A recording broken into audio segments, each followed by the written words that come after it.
সুনানে আবু দাউদের এক বর্ণনা বিষ্ণু ইসলাম বলেন, খুব চমৎকার একটি হাদিস, মনোযোগ দিয়ে শুনুন। তিনি বলেন, আনা যাঈমুন বিবাইতিন ফি রাবাদিল জান্নাতি লিমান তারাকাল মিরাআ ওয়া ইন কানা মুহিক্কান। আমি ওই ব্যক্তিকে জান্নাতের আঙ্গিনায় একটা ঘরের গ্যারান্টি দেই যে ব্যক্তি তর্ক করার সময় নিজে হক এটা জেনেও সে তর্ক থামিয়ে দেয়। অনেক সময় হয় না, অনেকে পায়ে পাড়া দিয়ে ঝগড়া করতে আসে, এরকম আছে না নাই?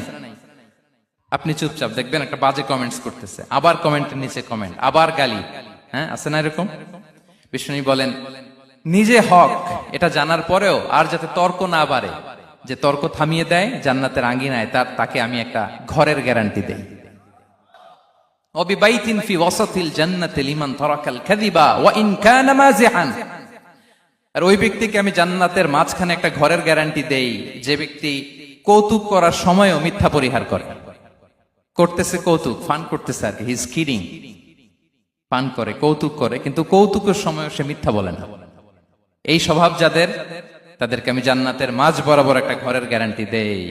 এরপর বিষ্ণু কি বলে দেখেন, তিনি বলেন ওয়াবিবাইতিন ফি আ'লাল জান্নাতি লিমান হাসানা খুলুকাহ।